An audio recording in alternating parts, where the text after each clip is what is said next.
Hello, नमस्ते, प्रणाम। मैं हूँ प्रियंका पांडे। आप सभी का स्वागत करती हूँ। बहुत ही प्यारा शिव चर्चा गीत लेके आई हूँ। कैसा लगता है कमेंट बॉक्स में ज़रूर बताइएगा। चलिए गीत का आनंद लेते हैं।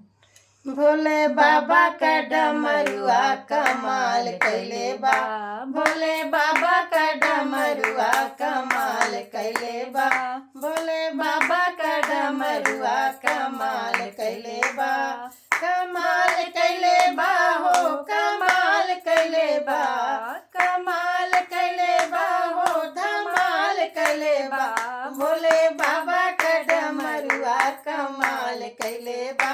भोले बाबा का डमरुआ कमाल कैले बा।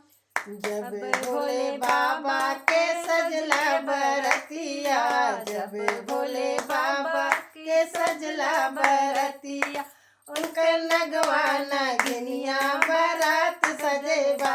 उनकर नगवा नगिनिया बारात सजेबा। उनकर नगवा नगिनिया बारात सजेबा।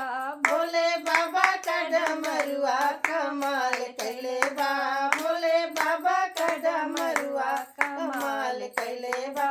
जब भोले बाबा दुअरवा पे आए, जब भोले बाबा दुअरवा पे आए, उनकर नगवा नगिनिया दुआर छके बा। उनकर नगवा नगिनिया दुआर छके बा। उनकर नगवा नगिनिया दुआर छके बा। भोले बाबा का डमरुआ कमाल कैले बा। भोले बाबा का डमरुआ कमाल कैले बा।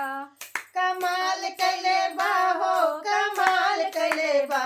भोले बाबा का डमरुआ कमाल कैले बा।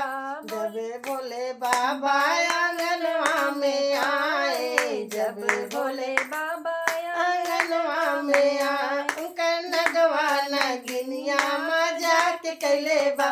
उनकर नगवा नगिनिया मजाक कैले बा। उनकर नगवा नगिनिया मजाक कैले बा। भोले बाबा का डमरुआ कमाल कैले बा। भोले बाबा का डमरुआ कमाल कैले बा। जब भोले बाबा को बरवा में गईले, जब भोले बाबा को बरवा में गए, उनकर नगवा नगिनिया हंसी कैले बा।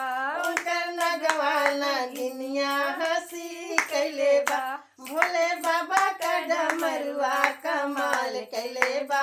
भोले बाबा का डमरुआ कमाल कैले बा। भोले बाबा का डमरुआ धमाल कैले बा। भोले बाबा का डमरुआ कमाल कैले बा।